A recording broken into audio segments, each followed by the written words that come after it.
Good morning, good afternoon, good evening, wherever you are in the world. It's a 38-game season that is done, and it's time for Ange-r Management Volume 1, Episode 38 to get done. So let's do this.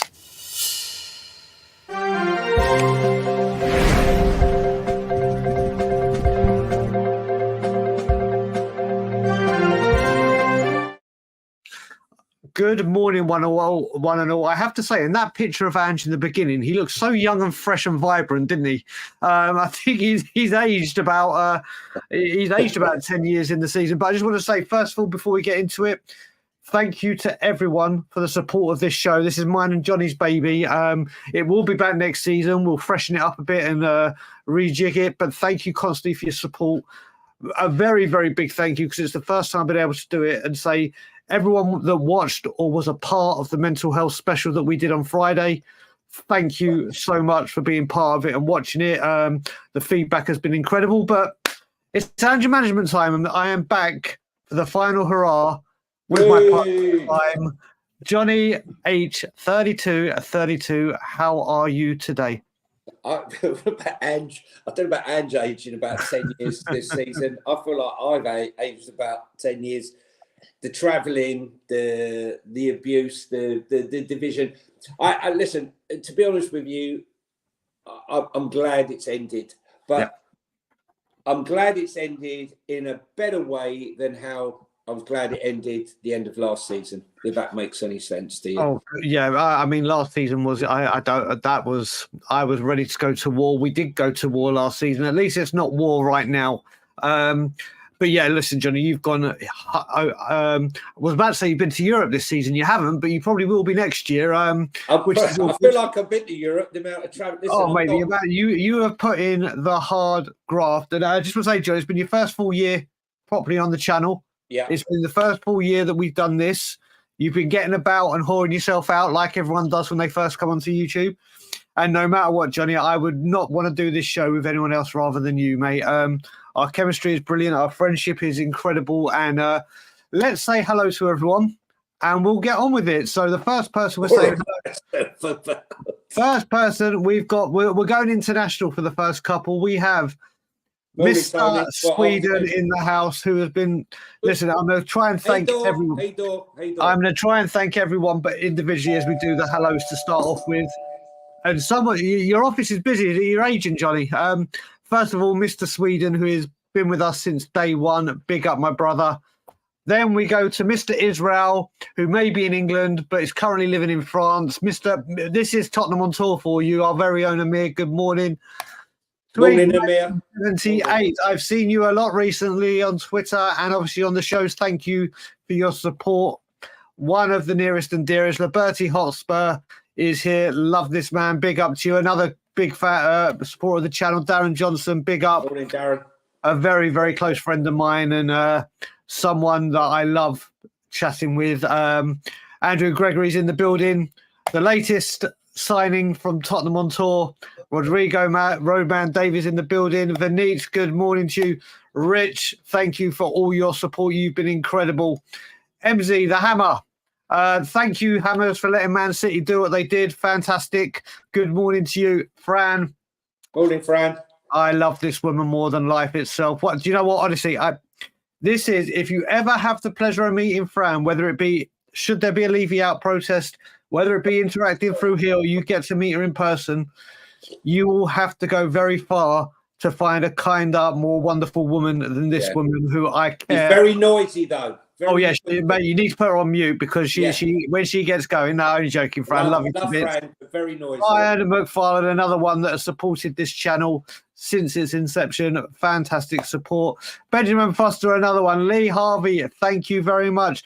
Thank you, all the guys. I can see Lee and Fran, Rich, for being a member of the channel. We greatly appreciate it. There is going to be a lot more stuff over the summer for members. Obviously, please remember, guys, and I know you've been very, very supportive of me. A lot of the reason we haven't been as active is based on my health. My God, it's busy as Piccadilly Circus. It's a Piccadilly Circus. What is going on there, mate? Can I just thank the security guard, I've forgotten your name, so apologies, at Tottenham Hotspur, who whenever I come in goes to me, leave him alone. He's on Tottenham on tour with Daigle, right? So thanks very much. Yeah. Are you being serious? Yeah, I'm being serious. So I always get in with my bottle of water and everything else I'm not meant to have. You see, yeah, into the ground, right? But no, thanks very much, and it's always nice when people come up to you, like you know, either at the home games or on the away games, and say that they love the show. So I just thought I'd pass that on, Brian. Well, you've probably got that security guard fired now, because if someone's watching it, it's like, oh dear. No, right, let's carry on. I've given his name. Try and person X. Lisa, good morning. A very good friend of mine. Love you to bits, darling. We'll speak this week. I can see one of my nearest and dearest is in the house. Craig O'Sullivan, Andy Lloyd. This guy is one of the funniest guys you will ever see. Paul Pablo, we have had our differences, but he is a top man. Wayne, another great supporter of the channel. Big up, Perchy. Long time no see, buddy. I hope you're good and well. Morning, Perch. On your bike, Scott. Big up to you. Active on Wembley, who was at the protests with me when we all set them up. Big up to you, boys, for the best post-match analysis. We need the summer break, but we'll miss these post-trauma sessions. Well, me and Jonny were discussing just beforehand that if we can find the exclusive trip to Newcastle to play in Australia on TV, there might be, you know, when you get a DVD and there's the bonus track, there might be one bonus Ange-r management coming. Charlie E, good morning to you. Really appreciate the support. Dean Sinclair, another incredible supporter of the channel. Daryl Denton, the same. Who else? RFS 1899, big up to you, my friend. Who else is here?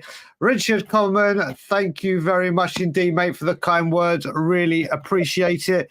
And that's it, right? Oh no, one another original good morning audio, and I hadn't seen this name before, I don't think. So thank you very much, Kim. Really appreciate it. And kudos is in the building, as well as Brian Maguire, and now Mappin has joined us as well. Right, here we go, Jonny. Right, for the last time, because I think we've said this 38 times, the platform of this show and the whole setup of this show is, if there are negatives, they will be spoken about. Positives will be spoken about. Players that deserve a special mention. Ange Postecoglou. And at the end of this show, we're going to have a bit of fun with you guys and have end-of-season awards for Player of the Year, Goal of the Year, yada, yada, yada, and our hopes for the summer ahead. So, Jonny, as always, you go first. You were there. So some negatives. There's one that I hope I'm not reading too much into it, but I found as a bit of a negative, was after the game. Now, I'm used to after the games, the players come over and they clap the fans, and normally Ange would come on his own and he would clap the fans and we would sing Ange Postecoglou. Yesterday was really strange. After what happened after the Man City game, which I've got to tell you, I left that Man City game really positive. Oh, did I? We played really well. Mikey Moore got his debut, the youngest player ever to come on for Spurs. I left the ground positive. By the time I got home, it had all changed because of that press conference. So after the game and a 3-0 win and the last chance to say goodbye, the players kept their distance and they clapped, and Ange was in the middle of the pack. He never came forward. The only two that came forward was Romero to hand a shirt to a kid, and Mickey van der Ven, who I must say needs to sort his body out, right? You know, if he works hard, he might get one like mine.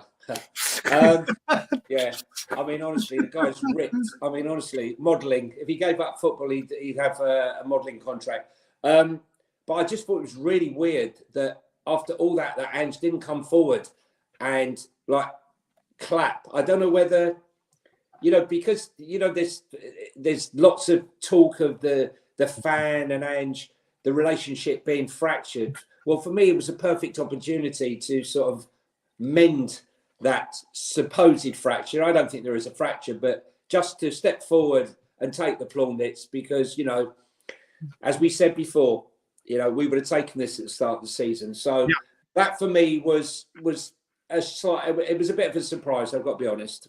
Yeah, I mean, again, like you said, too, when you told me this, I didn't, obviously we watched it at the Scotland Yard, and I will just say very quickly, the Scotland Yard this season has been off the chain. I think there was over 260 people yesterday. You could hardly move in there. It was just fantastic. Benjamin Foster, I've seen your question. I've started. If anyone has questions, we will deal with them all at the end. Can you just put a Q or at TOT at the beginning so I can see it? And Andy Lloyd is someone, whenever I see his name in the comments, I always make sure I read what he says, because this is a guy, I'm going to go back in time. This is before, I think I was still on Tottenham away. When the Conte deal fell through the first time and everything, Andy Lloyd actually sent in a email request for a bet to check on the odds of Brian Daiglesman being the next manager of Tottenham Hotspur instead of Nagelsmann. And they got back to him and said, do you know what? We can't give you the odds on that bet. And he's just come up with a brainstorm for you and me, Johnny.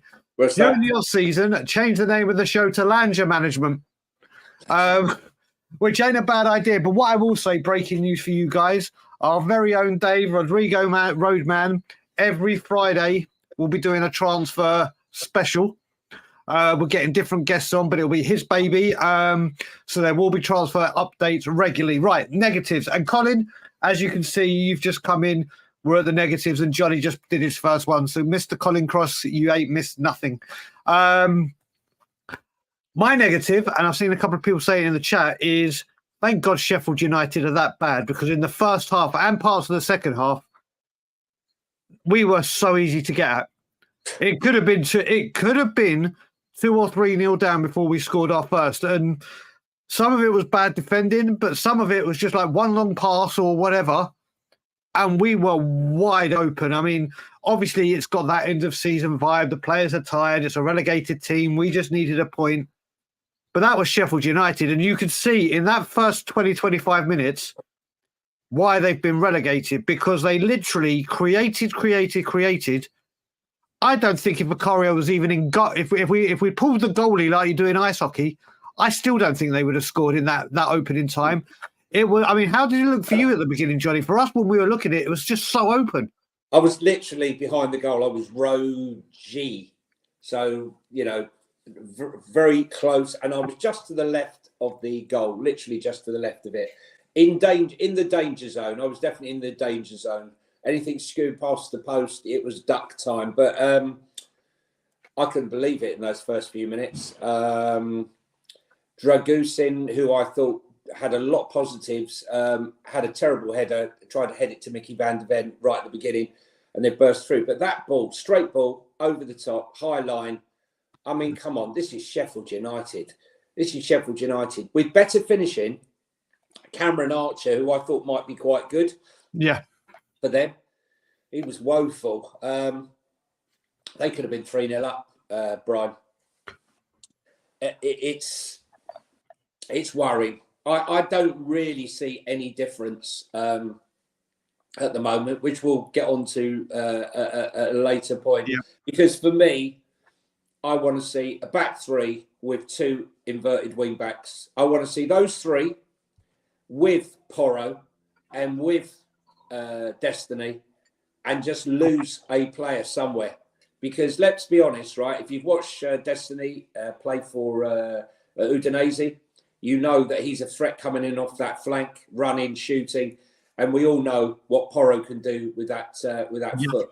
You know, he can whip balls in, crosses. He's a threat. So, for me, I want to say the balance right now between defence and attack is just not there. We're just too susceptible to the counter attack and the ball over the top, even from a team like Sheffield United. Yeah, I mean, listen, do you know what? A lot of people, I just want to leave this here from Perchy, because a lot of people have been saying this, and I'm kind of in the middle. Basically, what they're saying, Johnny, is about how we brought on your Højbjergs and your Emersons rather than your Scarlets and your Moores. And do you know what? I kind of agree and disagree with this. Now, I agree with it mainly because I always say I want to see the players that have a future at this club get more minutes than the players that are out the door.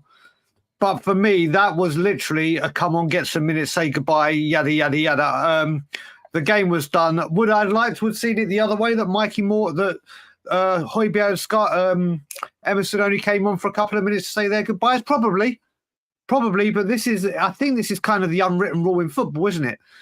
That, like, if you're leaving, you go on and have your...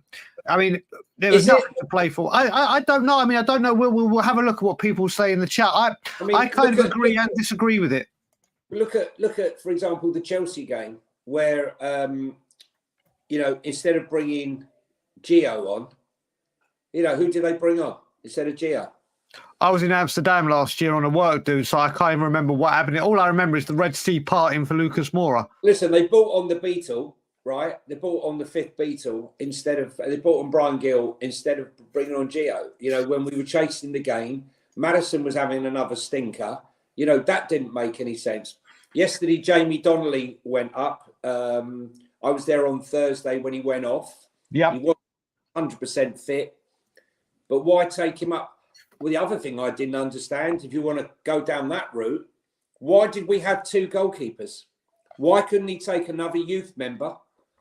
Under 18 or under 21 player, just to sit on the bench, to sit on the bench to get some experience, because that's what it's all about, right? Jamie Donnelly didn't come on yesterday. His dad had gone up to watch him.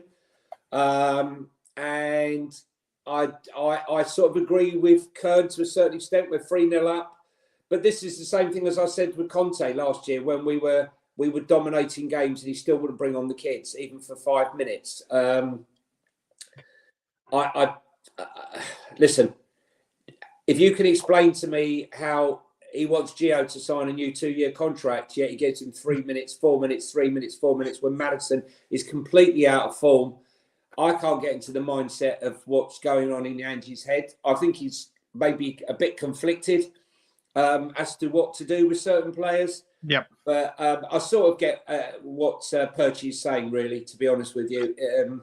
But Perchie, I was just also going to add that, we had two goalkeepers on there yesterday. Oh, yeah, we did, didn't we? We did. I forgot about that. Yeah. I completely forgot about that. Now, I can't think of another negative. I mean, someone mentioned, who was it, about going to Australia? It was Richard. This for me is I said on Twitter. I've got another one. But I just want to say a few people, obviously Spurs put it on their Twitter that they're flying, and other aggregators retweeted it or quote retweeted their words. And I said, listen, it's not about player welfare. It's money, money, money, money, money.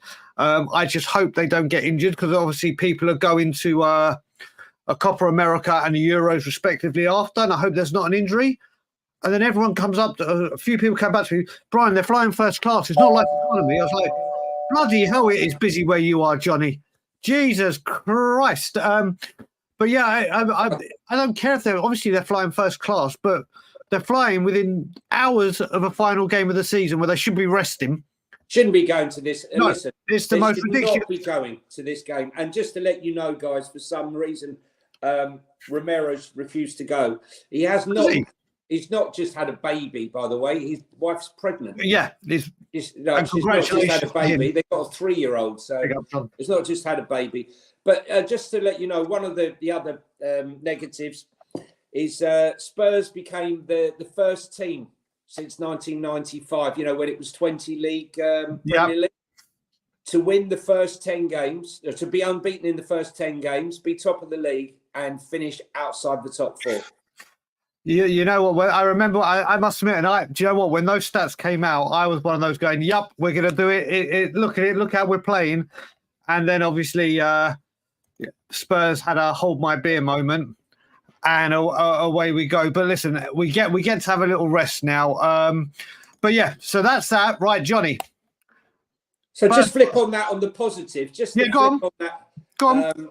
Just flip on the positive of form and everything, and the negativity that's been around for the last few weeks due to that run of defeats and what have you. I wonder what it would have been like had we started the season, Brian, with the form that's been since Chelsea, whereby, we're currently 16th on form. I think yesterday's win probably would have lifted us higher. But imagine after 28 games, we had been 16th in the league. What would have been happening in this fan base with the Ange-r, and it would have been imploding. But then suddenly Ange did like a Pochettino and found the rhythm, and we finished the season at full steam and went unbeaten for 10 games and zoomed up the table from 16th to 5th. The narrative would be completely different to some of the narrative that's around today, and we will be going into the new season in a real positive frame of mind. Yeah. So, whilst the outcome is still the same, really, because we still finished 5th, the fact that it was the way rounded it was has left a lot of doubt as to, where we go from here, because we definitely regressed as opposed to progressed from those first 10 games. Well, do you know what? I have to say, so I'm just sending one quick message to someone. Right, there we go. What I have to say is we kind of similarly had this kind of, what you're saying is kind of like what happened with Poch in his first season, wasn't it? We started off really, really poorly. Yeah. And from Christmas onwards, it was like we kept going up and up and up, and we went into the next season.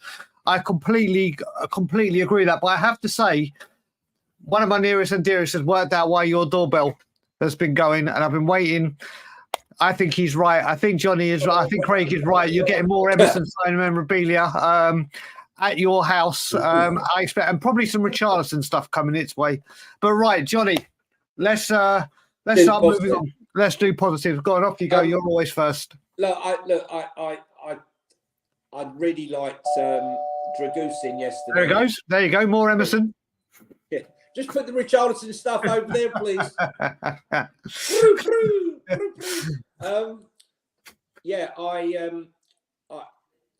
The positive for me, I posted a video of one of the corners where Dragusin, I can't remember if it was Cameron Archer. I think it was Cameron Archer had gone and was trying to push Vicario at the corner, and Dragusin took it upon himself, not Romero, not anyone else, took it upon himself to come and put himself in between Vicario and Archer, and he started pushing him. The referee like flagged it. He pushed him again, and literally just before he pushed him out of the way again. Where has that been for the last 37 games? I mean, seriously, he needs protection. We know it's an issue. But I'm just trying to work out why it's taken a 22-year-old that's only had started two games, to take it upon himself to sort it out. Yep. Right. Before I talk about positives, I promised someone something, and I said you're going to have to remind me in case I forget. But I had remembered, but I was waiting for the comment to come in. So people would have seen a tweet that I put out. And I have a slight obsession with Dwayne "The Rock" Johnson. A very, very slight one. If you know me well enough. I had noticed. Oh, mate, like my hero. Like, if I had one wish right now, it would be to meet that man. Forget Spurs winning a title, which obviously I want. But if it was, apart from Spurs winning a title, it's meeting that man. And thankfully at Costco, I'm looking for a sponsor for Tottenham on tour. Zoa, The Rock's energy drink, which I can get now, is available in Canada. And I have the cherry and limeade. I've had it before. I have to say, I love what The Rock is drinking. Not cooking, drinking. These are very, very good drinks. I don't know if you can get them in England right now. You can on Amazon. Zoa are top drinks. Cherry and limeade is the one. I promised this guy I would do it. And there it is. You know what's the funny thing, Brian? These drinks are aimed at children. Okay? These guys, I don't care. The Rock could bring out a cuddly toy. I would buy it. When I go to listen, if you're ever in a cinema, whether it be Canada or wherever I'm in the world, if The Rock comes on a trailer or he's in the movie, and I see him first say his first lines, I scream at the top of my voice in a crowded cinema. If you smell what The Rock is cooking, I'm absolutely obsessed with this man. But right, back to Ange-r management. Big up to Ferg, who has joined us as well. Correct, Ferg. It is. I have to say, look, as a positive, like you said, the Man City. Said it on We Are Tottenham TV yesterday. If you look at it, like you said, Jonny, the Manchester City game, although obviously what happened and the result split opinions, I left that feeling very, very positive. We played the top. We played the best team in the world, and obviously yesterday we played the worst team in the Premier League by a country mile. And which one did we play better in? Do you know what? That's the thing. I mean, like I said, apart from the open chances, all of a sudden we've realised that we can shoot from outside the area. All of a sudden we've realised that every single move doesn't need 386 passes. All of a sudden there seems to be a bit of fluidity. If I said that word, fluidity, yeah, fluidity, and there were passages of play to enjoy and to look forward to. Yes, it was Sheffield United, and yes, it was end of the season, but like we were just talking before about, it's how you end the season, and if we finished how we started. Yeah. So listen, as Ferg said, squad is still weak, lots and lots to do, but I actually enjoyed quite a lot of our passages of play, Jonny. This is Sheffield United. You know, I remember this time, well, not this time last year, the Sheffield United game. You know, we beat a very poor Sheffield United by the skin of our teeth. And, you know, I think the mood would have been completely different had they taken 2 or 3 of their first chances in the first 15 minutes. It was like, what the hell is going on? You know, Why are we nervous? Why are we nervous about playing, you know, this Sheffield United, this poor Sheffield United team? And they are poor. Their keeper was outstanding yesterday. He was their man of the match by a country mile. But this shooting from distance that you're talking about, Brian, I don't get it, man. I mean, you know, I'm watching the highlights, goals of the season and what have you, and the amount of long-range efforts that other teams are having. And we're just not doing it. I think there's more of an element of surprise when you shoot from distance, and I just want to see more of it. Yeah, but that was a poor performance yesterday, and I just think that we managed to find the net. I think we had 9 shots on target, so our finishing is still very similar to what it was before. Not the best. I'm just going to say as well, Phil. Listen. Jonny's one of the rare people who turn a point. Listen, this is the thing with this show. What you see as a negative could be a positive, and what you see as a positive could be a negative. We look at it game by game. This isn't how they were doing. Which comment, Phil? Yeah. Which comment are you referring to? Get back to me. Yeah, get back. Because like I said, this one, we try to watch it. I don't know if you've watched lots of these before. We do this on a game-by-game basis. We just got a super chat in, so let me just bring that up. Where is it? Thank you very much indeed, Vineet.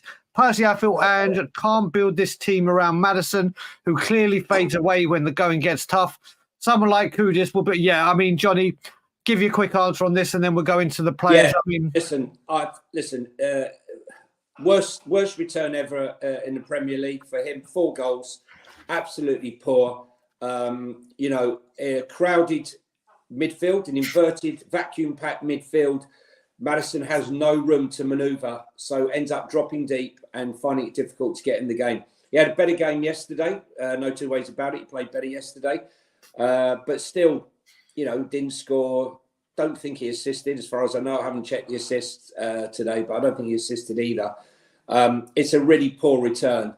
You know, people talk about poor performances. They will list Richarlison. They will list this one and that one and Johnson and what have you. But I think, you know, honestly, I think Maddison's got away almost scot-free. I mean, in the fan backlash. But listen, there's always next season. But I think Bergvall could be, you know, a real threat to his position potentially. Yep. Who knows? Yeah, I mean, people will know that watch it last year when Jonny and I were doing this. I wanted Eze over Maddison last summer. I mean, hopefully, I mean, first You of all, know what my thoughts are, Bramall. yeah, Crystal Palace, bloody hell, Glasner, Jesus Christ, what is it? He's turning them into prime Barca, mate. They look unbelievable. But yeah, do you know what, Maddison? He's been. I saw someone put it in the comments before, but I forgot to bring it up, or it hadn't come to the part.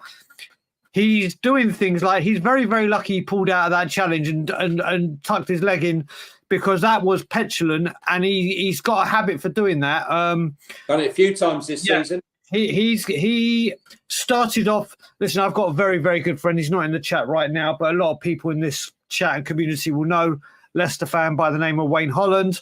And he said the second we were interested in him, you watch.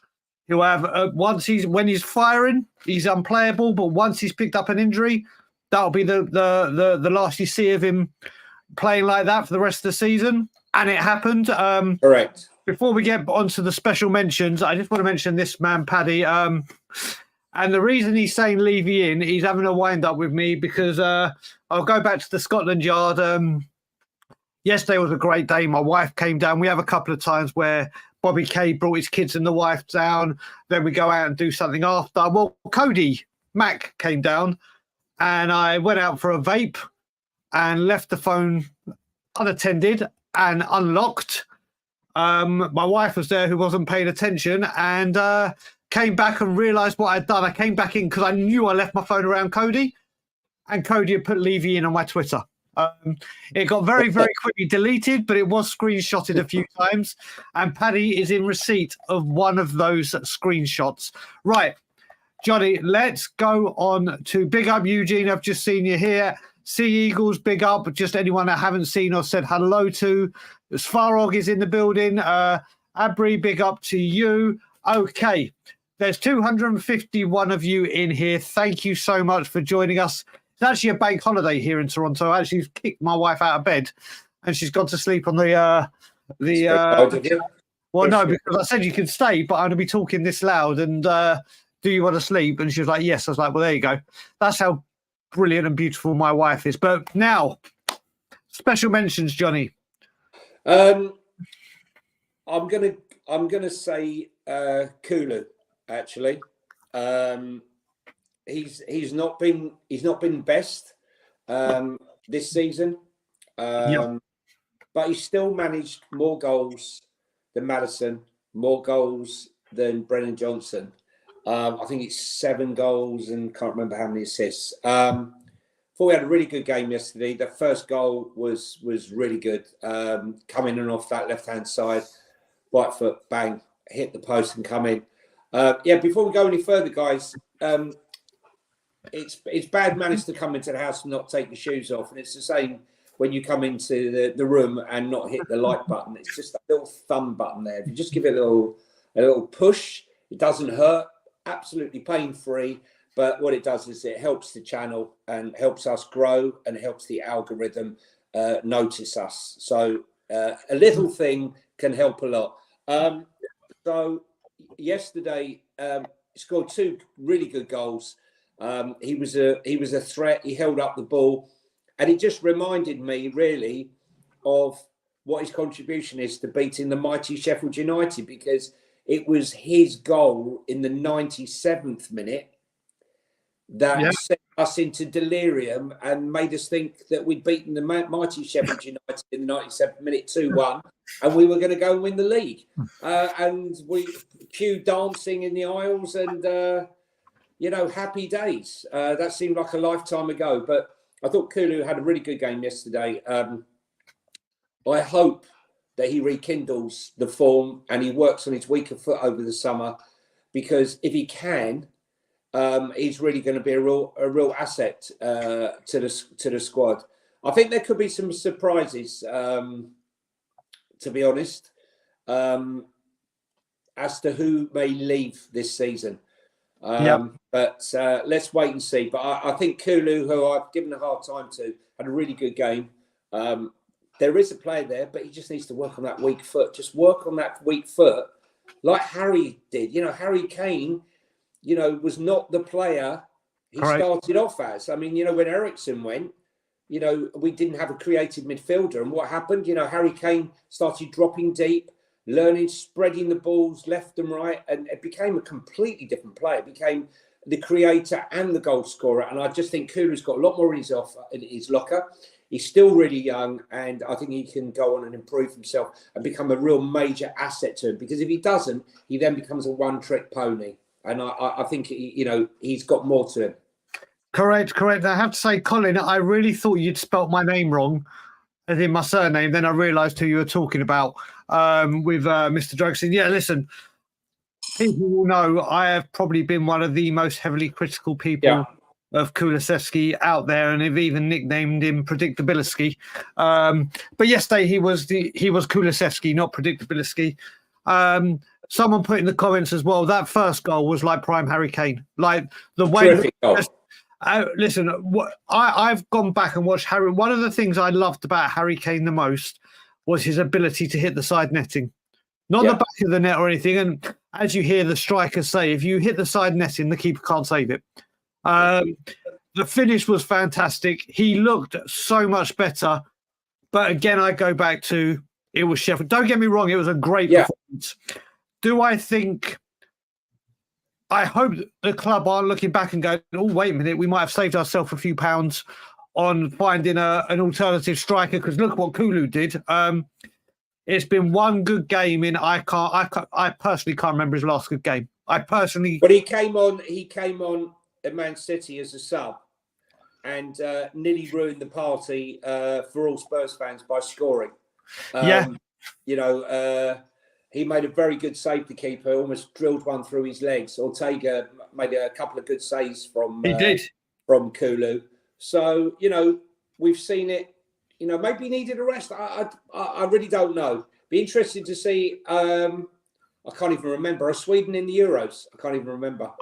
Tony's in the building, so Tony will let us know. He's been saying, I must admit as well, I've been seeing in the chat, Tony, and when it comes to Swedish football, if there's one person I'm going to say, right, I need to listen to what this guy says, it's Tony Rodriguez. And he's even saying in this that Bergvall is an incredible, incredible talent. And I think we all know that. But he is saying, everyone, listen, don't go over the top right now. He's a long way from, we all know he's a long way from the finished article. But I think there are a lot of fans, me included, that are excited, thinking he's going to come in and have the impact Delhi had when he first came. But I think we've got to take our time. I'm waiting to see if Tony puts if Sweden are in the Euros. I don't think they are. But no, I'm not sure if they are. But Tony, let us know if Sweden are in the Euros. If they're not, because look, my main concern, I've got to be honest with you. Sorry if this is another negative to you in the room. We are we've got players in the Copa America. We've got players in the Euros. They don't finish till the 14th of July. And guess what? There you go. From Chris Agenbar, they're not in the Euros. Good. So that's... Thanks, Chris, which is good news. But my worry is that we're off to Korea probably mid-July. None of these players, how can any of these players be expected to have come from this, to go to the Euros and the Copa America, to come back and then go on an Asian tour? I can see that a vast majority of these players, they won't be on the tour. Yeah, this is the thing. And then it all depends as well how deep that country goes in, isn't it? Because obviously they get their extended leave after the Euros. So you think Argentina will go pretty far in the Copa. 14th of July it finishes. And then they'll go on their holidays with their family. Yeah, it's you did Kulu. I am going to mention Dragusin. I think since he's come in, is Jonny frozen? Yep, Johnny's frozen. I hope it's not me that's frozen. Can people still hear me? I hope so. I am going to go for Dragusin, who I think was brilliant against Manchester City and certainly showed some impact. I think we might. Yeah, okay. Thank you, Rodrigo. Thanks, Dave, buddy. Let me just message Johnny to go out and come back in. Where is he? Give me a second, guys. Johnny, go out and come back. He'll be back. And if he isn't back shortly, Dave, jump in, brother. Yeah, I think Dragusin has greatly improved in the last couple of appearances from what we saw the last time. I questioned him a little bit in the air, but I think there he goes. It's just me, just good old me. So you're going to have to deal with me. So yeah, like I said, I think Dragusin needs to work on a couple of things, but we've only seen this because of the Destiny injury, and then obviously Emerson and Davies, one being injured and the other one not being good enough to be a left back. So I think Dragusin is definitely a player to look out for. I think he has shown what he can do. And yeah, let me know whilst I wait for Jonny or Dave to come in, because doing this solo is not how we do things. Or Ben, whoever's available, jump in. You've all got the link. So, what has everyone thought of Dragusin whilst we wait for my counterpart? Let's have a look what people think. And would you like to see a back three, or would you like to see go back to what we have been as a back four? Good point. Very, very good point, Colin. I think he has looked a lot more protected. I hadn't even looked at it that way. And here we go. Here we go. Look at that. Jonny has changed his hairstyle, grown a beard. Hello. How are we, Dave, sir? Yeah, I'm doing well, man. I'm doing well. Sorry, I'm just trying to sort everything out because I've got about 15 different links up at the moment. There you go. And we're getting a bit of an echo then. Also, whilst we're waiting, I will get you to go ahead, Dave, but I just want to do one thing, because we have said we are going to help our very good friend Darren out. If anyone watched, as we're speaking, the mental health special, Darren is doing something very special for Alfie Con, who unfortunately lost his wife to dementia, and they are doing a charitable walk from covering a load of football grounds, and it's going to go to a very, very good cause. So their link is just being posted by myself. If people want to, or if they could just spread the awareness of the charitable event going on, that would be brilliant. All in aid of Alfie Con and an ex-Spurs legend, and obviously the sad passing of his wife. Dave, first of all, how are you, brother? Yeah, I'm all right. I literally just finished an egg butty, so there you go. That was perfect. I was trying to rush in, mate. I mean, if Jonny finishes his thing in and comes back, or can sort it out, he'll be back, and we'll do another sub. But we're talking about special mentions. Who would you like to mention? We've done Kulu. I've done Dragusin. I'd say Romero, personally. I think he deserves a special mention. I just think, at times he can kind of drag the team up with his play. You know what I mean? And just have that ability to just up the players a little bit, up that tempo a little bit more and stuff. So for me, it'd have been, Romero. There you go. And do you know what? What I'm going to do with you, Dave, is I can see Jonny in the background, so we're going to make a substitution, but stay in the background in case it happens. And if you can, just man the comments. Sweet. That would be phenomenal. Let me just make that substitution right now. So coming off is Dave, and coming back on, it's Jonny Ham. Jonny, I'm ready. I don't know what happened. Do you know what? It was all that Emerson stuff coming through. Sorry, I had to do an Eric Dyer and run off to the toilet. Sorry. And I think I can see Brandon in the background just there on the reflection of the mirror. As my other son, Kyle. Oh, big up, Kyle. I hope you're good, buddy. But yeah. So, Jonny, Dave just mentioned Romero. So let's carry on with Romero, then we'll go back to you. Listen, I love this. I love this guy. I absolutely love it. For me, he's probably my player of the season.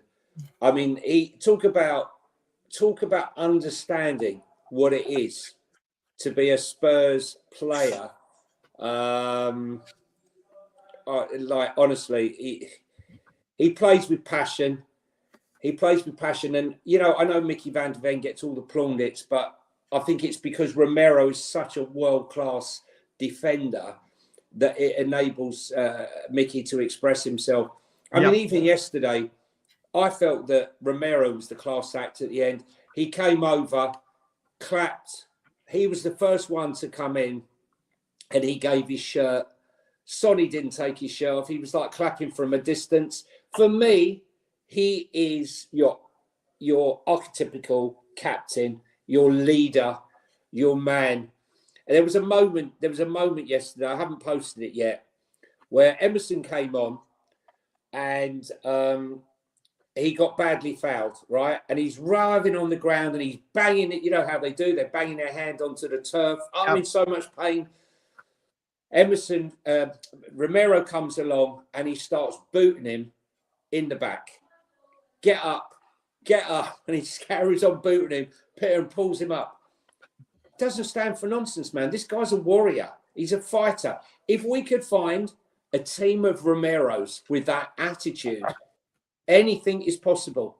Anything is impossible with that mindset. He doesn't want to lose. Didn't matter if it was Tiddlywinks, FIFA, whatever. He wants to win at all costs. And, you know, maybe that's what Ange is talking about. But for me, he's our captain. For me, probably one of the best players that we've had in many, many, many years at the backs. Well, it's definitely since Toby and Yang.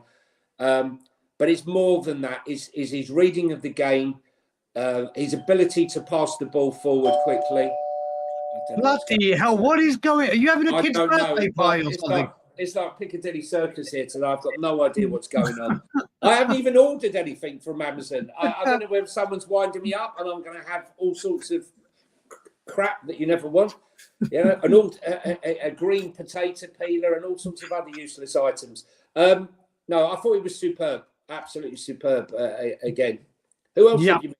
Anyone else? So no, we've done. So I'm going to mention Romero in a second. You did Kulu. I did Radu. Oh, right. So quickly, Radu, just very, very quickly. As I said before, if you go on to my Twitter or to my Insta, you'll see that video of how he put himself in between Vicario and they were mentioning it. Colin said that he's definitely added a bit of protection for Vicario. Your videos are legendary, mate. Honestly, I think you're going to get a job as a cameraman at Spurs. No, I just look. I have my phone ready. I don't catch everything, obviously. You know, I missed 2 of the goals. I mean, just have it there. And sometimes if I see something that I think might be interesting, I clip it. And sometimes I catch a goal. But I was interested, obviously, from the set pieces because that's our weakness, and I like to look back on it and see, what's going on. But yesterday, as I said, he was really impressive in these set pieces. He stood in, and he's I wouldn't want to mess with him. He's 22 years of age, but he's definitely making himself a useful contributor. I would say, really, I know he's not going to do it, but we need to play with the back three at the back. Yeah, I mean, we'll go into that in the end when we talk about dreams or thoughts for the summer and what the next season will bring. But I just want to say a couple of people that have come in that have been great supporters of the channel. So hello to Nicola, hello to Zoe. And Zoe, I'm bringing this up now because there is something, I mentioned it with Paul O'Keefe today. Everybody, I know how this club operates and I'm ready to see it happen again. Obviously, at 5 p.m. today, UK time, the season ticket renewal deadline vanishes. So the big name players, the bids are meant to be imminent and we're moving quickly, will die. Just like when we were going for Conte the first time and it died. And obviously, players by the name of Callum Hudson-Odoi will start racing to the surface. So season ticket renewal is 5 p.m. Watch the crap names that will be linked with straight after 5 p.m. Romero, listen, Colin, an international observer, have mentioned 2 players saying they are like he's our modern day Mackay and modern day Roberts. And if people, obviously, there's a lot of people here that know Spurs history very, very well. There's some people that may not be old enough to know. Like I was old enough for Roberts, not for Mackay, but my dad's hero is Mackay and Gilzean. These are 2 names that don't get bandaged about a lot. And if you get put in a kind of bracket or in association with them 2, then you're onto a damn good thing. And you know what? Romero has been magnificent this season. Listen, I do love Van der Ven. I'm a left footer. People know me and Jan Vertonghen. I love Mickey, but I think Romero has come on leaps and bounds because he's got a partner he can trust. Because he's like, right, you can do this, I can do that, put it together. Romero, what I've loved is, especially in the second half of the season, how when times have been tough, how he has grabbed games by the scruff of the neck and ventured forward. His discipline has been like, obviously that's always card. It's always been an issue and always spoken about. He's sorted that out. He's got a lot better on the ball. Listen, he was good on the ball to begin with. I just think he has upped his game huge levels. You said player of the season for you. Look at you. You and me are a great partnership, Jonny, and you and me have gone for each defender. I think together, if we can just... And we conceded so many goals. How well, this is the thing. Only two less than last season. But and again, we'll talk about this when it comes to summer. If we can get the midfield right, because I think at the end of the day, it was our midfield that has let us down. The big letdown of the season. If we were looking at it in a department, if we can get the right protection for them or the right combination that Ange wants, those two together next season. Oh, here we go. Next season is always our year. Next season could be something our special. Biggest transfer window. This could be our biggest transfer window. Exactly. So yeah. So he's done Romero. It's back to you, Jonny. Is there any other players, or do we move on to Ange? I mean, there's. I'm just trying to think of the players yesterday. Well, we said Maddison was a bit better. Yes. Pedro Porro. Porro. I love that man. You know, for me, he has the same mindset as Romero. Okay? They're the same breed. They're the same, that will to win, that aggression. He understands what the fans are about. He's the first one to come to the fans. I remember the Luton game where he came and, started with the fans. I absolutely love him. And I got to tell you, I called him the pantomime defender. Yep. Right? Because under a Conte's system, the player was always behind him. He's got a lot better. He still gets very exposed under Ange's system. But he offers us so much more going forward. I really want to see him further forward. I think he can play right wing, personally. I really do. And I just yesterday that goal was a fantastic strike. And he's just got an affinity with the fan, but it's the hunger. He has something, and Romero has something. Richarlison has that something as well. Is that nasty love for the fan base and wanting to win at all costs. And Bentancur has it as well. He has that something as well. We need more of that in this team. But for me yesterday, lovely goal, another power driver to go with the Burnley one that he scored in the cup, and some others he scored this season. I listen. I love Porro. You and me were the same. That we were like, he can't defend. He can't. I think he's the most improved player at the club. Yeah, I think he's. And I think Andy Lloyd's right. I think my rock drink is just starting to kick in, so I might go on a upward trajectory. You're doing a lot of smiling now, Brian. I think it's kicking in. I must admit, I had a coffee as well, so I think it's all kicking in. And let's go. But I love Pedro Porro. I absolutely adore that man. I'm going to mention Heung-min Son, and I mentioned Heung-min Son for one thing and one thing only. And I don't think a lot of people are Korean fans. No, I'm the third goal. Kulusevski second. The outstep of the foot pass from Heung-min Son deep in our own half was one of the best passes I've seen all season. It was absolutely. I think he was quite quiet for most of the game, but that pass was absolutely exquisite. And obviously, it wasn't the direct pass to the goal, but it started that move off. It was. I mean, those kind of passes always look better live as well when you see them from deep and whatever. Yeah. It was. I mean, Well, I bet there was an incredible reaction when that pass got. I can't even remember who it went through to, but it was an absolutely incredible pass and definitely deserved a special mention. I think the thing is when you're at the stadium, depends where you're sitting. If you're in an elevated position, you can see that a lot easier. I was to the left of the goal, behind the goal, which was great when we're kicking that way. But the problem is when anything's coming from that left-hand side, you're having to crouch down to look through the net from this particular angle I was at. So I didn't see it. I saw it more when I was watched Match of the Day, which is the first Match of the Day that I've watched since Burnley. I haven't watched many Match of the Days. I don't know what you guys are like, but when Spurs lose, I have no interest in Match of the Day. None. Match of the Day for all you people not from the UK is like the highlights of every game, and they talk about it in a panel and what have you. So I don't need to relive the dreadful moments. But I looked at them yesterday, and you know, there was. And listen, while we're on the subject, let's have a look here. While we're on some positives, here we go. So last year and this year.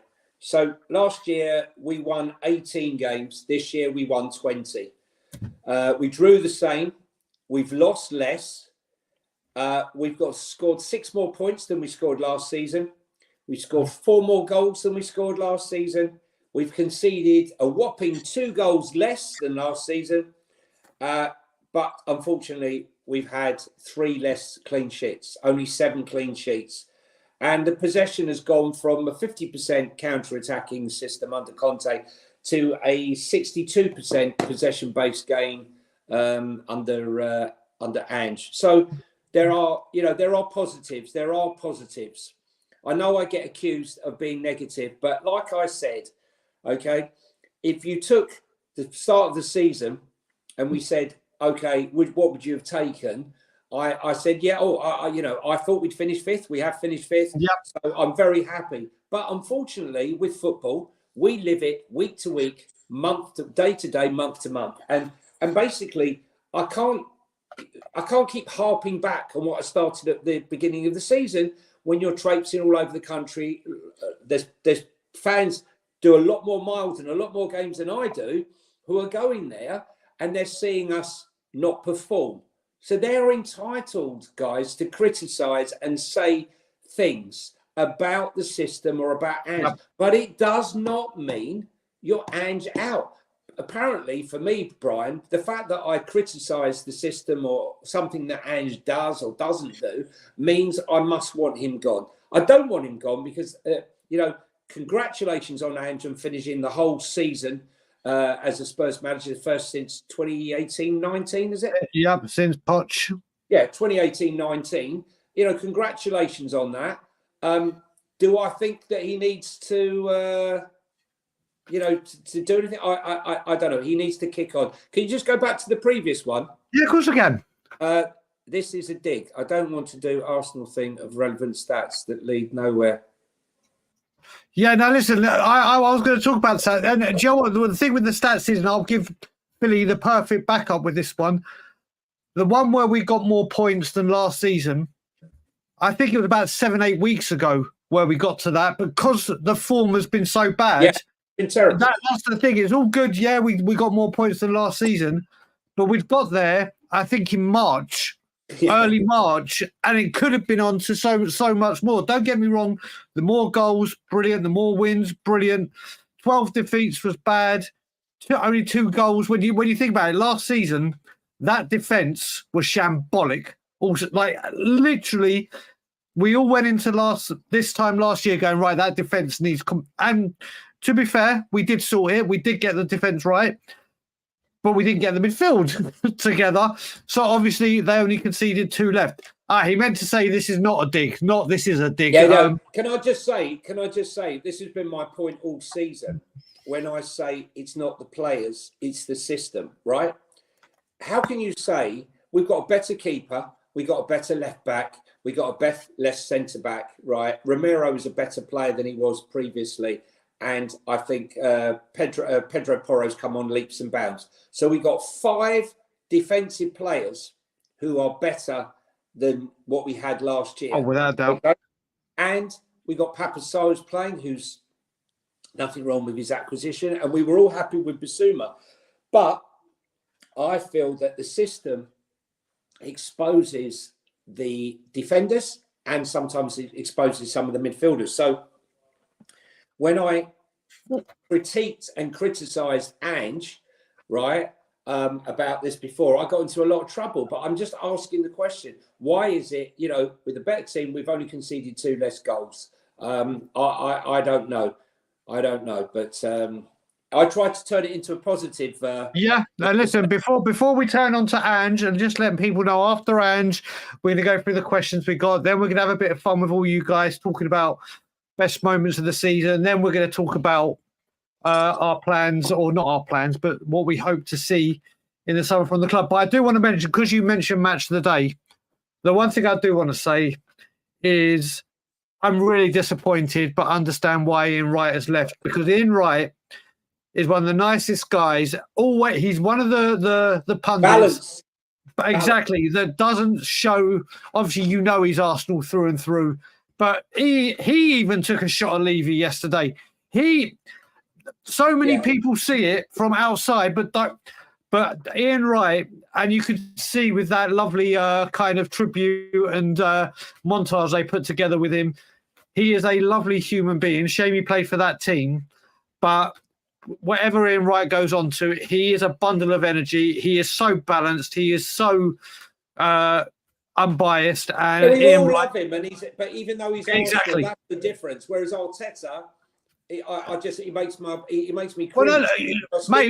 You just forget Arteta, mate. You look at someone like on Sky, Alan Smith, who I would rather have a soundtrack of figures down a chalkboard than listen to him. He does my head in. And also, Daniel Levy's son is married to Alan Smith's daughter. I would not listen. Please God, I have a child. I will not let a gooner come into my family. It's that simple. But that's my preference. But now, the last time this season, unless we have the bonus track in Australia, Ange Postecoglou yesterday for you, Johnny. Well, it is what it is, mate. I saw a lot of positives. That's about it, really. I think they're a bunch of bloody losers, and they need to sort their shit out. That's all I got to say. No, I think Ange. I think hopefully he's learned about us as fans. I hope he's learned about us, as a team. He's obviously worked out what the upstairs are all about. Yeah. But I hope he embraces the criticisms in a positive manner and looks at it and says, you know what, you can't always get it right. You've got to mix things up. You've got to admit when you're wrong earlier. You've got to do it before. You've got to mix it up earlier. I think, let's not kid ourselves. On these press conferences, do not fuel the fire beneath you by answering questions. Like when the set pieces, just say, yeah, it is an issue. We're working on it. Kills it. Instead of saying, it's not my priority. It's not my priority. Or saying the top 4 in Champions League's not my priority. Winning the titles is. I get told it's out of context, but there's certain things, less is more. Sometimes certain things are best left unsaid. And I think sometimes he's his own worst enemy by giving the press and the fan base as well, whether negative or positive, to latch onto these things, especially what happened against Man City. Change the system, embrace the system. Maybe look at getting a set piece coach, please. All the top teams in Europe have set piece coaches. Arsenal nearly won the league based on set pieces. Yeah. Everton, number 2, probably stayed in the league based on their set pieces, both defending them and scoring them. So embrace it. Listen to Don Fabio, because Don Fabio will show you the way. Don't be swayed by doing your own picks and thinking you know better than these guys, because the Don knows. Okay. Yeah, listen, what I will say before I go on about Ange, I just want to say as well, obviously I can see Philly in here, and I speak But to I'm happy with 5th. I'm happy with I 5th. may, I would have taken 5th at the beginning of the season, but I just want to say to people like Philly, who I speak to regular, and other people who are going through illnesses like myself, fighting fit and doing what they need to do. Everyone, thank you for your support. And everyone, if you're going through anything mental health-wise in general, Kate, anyone, I wish you a summer of relaxation and pure health and happiness. Right, Ange Postecoglou, listen, we ended the season with a high. I can't really say anything more than what you've just said. Big up my man in Toronto. Big up, Chris. I hope you're well. Happy bank holiday weekend. It's Victoria Day weekend here. This is it's called May 24 weekend. This is the date where basically we know that there's no more snow coming. It's only going to get hot this weekend. I don't know if you had it, Chris. I had one of the joyous days of our years on Saturday where we start putting the air conditioning units in the bedrooms and it turns into an ice box. So it is a good time to be alive here in Canada. But getting back to Ange Postecoglou, it's been a first season. Look, we knew there were going to be ups and downs. It started off absolutely like beyond our wildest dreams. The thing you got to look at managers is they're going to get questions thrown at them all season, and injuries and the curveballs is how they adapt, how they change, how quickly it takes them to react. I think the one thing he's got to speed up on, but this again could all change with the window. And what we get is playing Dragusin in the centre and moving Van der Ven to the left back, which I wasn't a fan of because I thought Van der Ven is pivotal to the centre. He eventually made that change. Then you look at with the midfield. There's certain things that could have been improved. But listen, it was his first season. Am I fully behind Ange? You better goddamn believe it. There hasn't been a manager I haven't been behind. I will continue to back managers. I think it all comes down now. Even Nuno, mate, Nuno. Fucking no clue, Nuno. Even going back in time with Alan goddamn Sugar with bloody Christian Gross. No, that was Levy as well, wasn't it? Jerry Francis. No, was that Sugar or was that? I can't remember anymore. Was Christian Gross? We still had. It was. Has anyone found? Can I ask you? Sugar.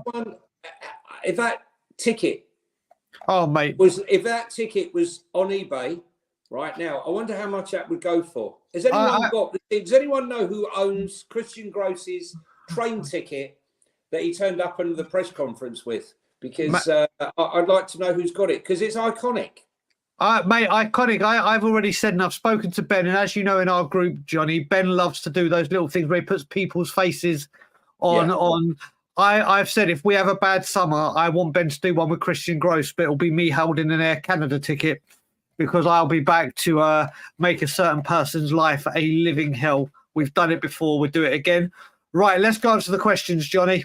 We'll go on to the questions, then we'll have our bit of fun.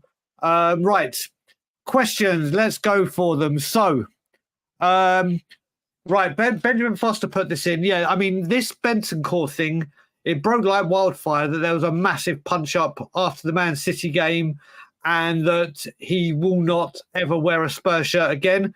It really started trending and get moving around, didn't it, Johnny? And then I think everyone was surprised to see him in the starting lineup.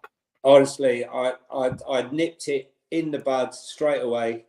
I'm not going to say how I knew that it was all BS, right? That one. He was peed off with himself, right? He smashed up that chair because he was peed off with himself. Yeah. Because he was playing well in that Man City game. But those 2 tackles on Phil Foden, who I must tell you is what a player that guy. I mean, I just loved My highlight for the game was watching Phil Foden play football. Unbelievable. But those 2 tackles, over the top tackles on Foden, meant that he was really walking a tightrope. And, you know, we would have all been having a go at Ange had we not said, why didn't you take him off had he been sent off? So I think it was the right thing to do. And I think it was more about himself. I think next season he's going to be a superb player. He looks to me like he's getting back to the Bentancur that we know. Let's hope he does, because it will be like a major new signing. Yep. Listen, I'm a big fan of Bentancur's. We were joking about, honestly, when Bentancur started kicking the shit out of that chair, the table I sit with at the Scotland Yard all started singing to "You're getting sacked in the morning." We changed it to "You're getting fined in the morning," because you will be paying for that new chair. I don't deny that, or don't doubt that. He started. I think that answer. Yeah, he started. Listen, it's nipped it in the bud. A lot of it went round. I'm sure people saw a WhatsApp conversation that apparently happened, and apparently it was from a friend of a friend of a friend of a player who knows a certain player. Well, it shows it was doctored and whatever. And next one, and Belgium Hotspur was meant to come because he's going to see his brother in America at some point, and he was going to stop off in Toronto and come and spend some time with me at the Scotland Yard. Belgian Hotspur, you and I speak regularly, and anyone who is ever planning to come to Toronto, make sure if you're a Spurs fan, you can try and do it during the season, because believe me, the Scotland Yard is, I like I said, people know how I wax lyrical about this pub. We have such a great group of people. We do a lot of charity work for football organisation in Toronto. We do so much, but the event of watching a Spurs game is just a joy. I love being at the Scotland Yard. Right, next question. Colin, do you think we have to play a back three for Udogie to get in the team now? Dragu has protected Vic and looked very comfortable yesterday. Jonny, your thoughts? Look, I've been going on about this for weeks on end. I think you sacrifice something for the balance between defence and attack, and that has been right. You play the 3 at the back, okay. The two backs are playing as almost as 10s anyway, but imagine having that protection, because what that enables us to do is to have Dragusin play on the right side with Mickey van der Ven on the left, and it enables Romero to step into that midfield to add solidity, to give back up to the 6, because whatever 6 you put in Ange's system, it's a bloody hard role to play. Yep. And I just think that by playing the 3, he can step in. We know when he steps in, the aggression he's going to give, plus a top quality 6 that you sign, we are going to be really hard to break down. Plus, we've got the freedom of Porro and Destiny to express themselves. I don't want to see Destiny so inverted. I've got to be honest with you. If you, I keep harping on about it, but if you watch the old videos of him playing for Udinese, go back and watch him on YouTube. He hugged that touchline on the left, and he loved running into space. He's devastating. Once he gets running, upper body strength, fantastic. At the moment, he's so congested in that midfield, he's running into congestion. So, yeah, for me, I would play that back 3, and I would sacrifice something somewhere else on the pitch, because I think if you do the right signings, we will still be a massive threat by the fact that our backs are playing so aggressively forward. Yeah, well, do you know what? I'm kind of going to incorporate the question, because with the next question from Kudos, I'll answer it first. It kind of all blends in. So do you think Ange is starting to slowly adapt and adjust his system, VDV at left back and Drago? Listen, I'm looking at it. There's so many people that speak well, and just, you know, one of the people that speak very, very well about Ange Postecoglou and knows a hell of a lot more from seeing him at Celtic is a guy called Ian Meth, who you all know is on the channel quite a bit. Yeah. This week or next week, I will be doing a show with him, basically the pros and cons of the season and the board and everything. And Ian is not the yin to my yang, but he is not Levy in, he's not Levy out, he's what do we do kind of thing. So we're going to do a really good show together. We're going to try and... He sat with me, Brian, he sat with me a few games ago in the game with me in the South Stand. And he's a great guy. He's a great guy. We may disagree, but it's always done respectfully, and he's very knowledgeable when it comes to Ange. Listen, one of the things with it is so many people say he doesn't play with 6, he plays with 2 8s and a 10. I think one of the reasons as well, which I said about 3 months ago, I want Europa League, not Champions League, because I don't think we're ready. It's going to be another season of experimenting with Ange. And when I say experimenting, obviously we're now not playing 1 game a week that we were talking last season. We're now going to be playing 2 games, 3 games, whatever way you want to work it, a week. And they're going to chuck a brand new load of questions and problems that he needs to juggle and try and solve. And I think he might use the Europa League to try certain things out, or maybe I don't think he's going to risk things in the Premier League. I think the Europa League is where he might try and adjust and do different things. Because as much as I like Dragushin, how he's played, and obviously seeing Van der Ven at left back, I think obviously once Destiny's back, Destiny takes that, and Van der Ven naturally is what I think will move into the centre. And it all depends if Ange says, right, some games I need to play a back 3 and some games I need to play a back 4. But I think things like this are the kind of things we want to hear. What's he going to do when he's got, I sound like Hulk Hogan there, what you going to do, brothers? But I think having that choice of, do I have Van der Ven or Destiny? Do I play a back 4 or a back 3? There's quality there to say, do you know what? There's pros and cons for both. But whichever one you do, there is quality, not a Ben Davies playing at left back, which he can't do anymore, not a playing Emerson from a right back to a left back. I think he's going to have some genuine questions where the answers either way are going to be quality players to choose from, Jonny. Look, I think, football history is littered with, managers who, through adversity, have had to throw a formation or a player into a situation, and lo and behold, it works, and suddenly they're named as they're called a genius, right? Let's be serious, guys, right? If Destiny was fit, we would never have seen this. Yeah. We wouldn't have seen this. Okay. This isn't by design. This isn't by tweak. This is by circumstance. But sometimes circumstances forces you to re-look and reevaluate your beliefs and your mythology and how you're going to set up the team. For me, I honestly believe that he's just going to revert back to exactly what he was doing before, but with better players. Personally, I really would like to see this balance between, we all want to see attacking football, but why can't we see attacking football with a hint of pragmatism, right? Yep. And that's why I think, look, we all know, Romero played in that back 3 as a back 3. If he wants to, he can be the third defender. If he wants to, he can step through into the middle to add solidity to that midfield. But we also know, if we're chasing the game, he's going to be chasing up the middle of the pitch, trying to get on the end of for a header. The guy scored 5 goals this season. So, the team is told right at the beginning of the season, if you see space, doesn't matter whether you're a defender, a centre-back, attacker, whatever, drive into space, create space, draw players with. I don't think we've seen enough of that over the last few months. But for me, got to do it. But I believe that he will revert back to exactly how he was doing before, but with better players in the middle of the park. There we go. So, Jonny, the next question is solely for you, and it's Mark Cousins, who has wanted a update. It's coming up to summertime. Have the flights returned? Right. Well, it's funny you should say that. I'm actually in a different place today. Hence the reason the bell's gone. You're on location. Location. When I did it the last day, I think with Ben, a fly was spotted buzzing past me.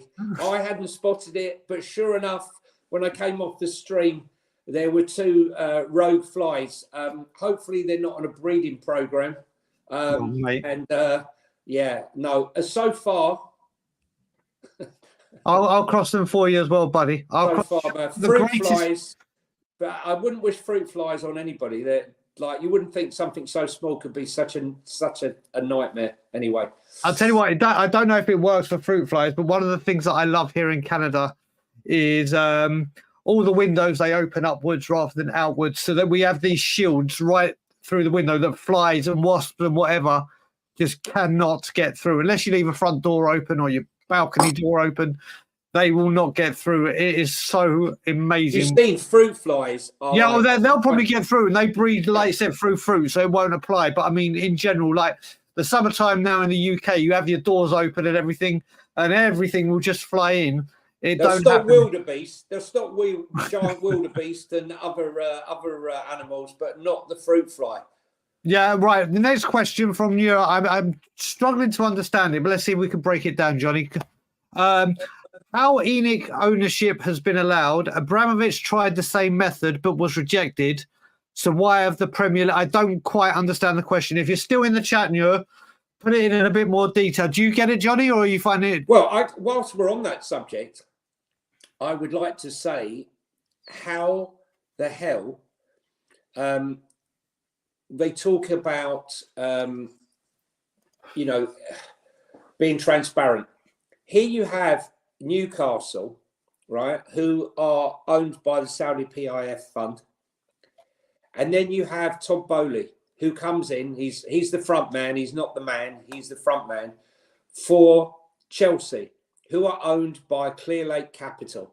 Clearlake Capital's biggest investor is Saudi PIF fund, which means that the Saudi PIF fund has a vested interest in 2 clubs within the Premier League. I'm not making it up. These are facts, okay? Also, Chelsea sold their training ground, the hotel, to themselves, up another company, and they sold the training ground to themselves to try and balance the books. This is all going on in the open. We all know it's fraudulent. We all know that it's wrong, and yet nothing is being done.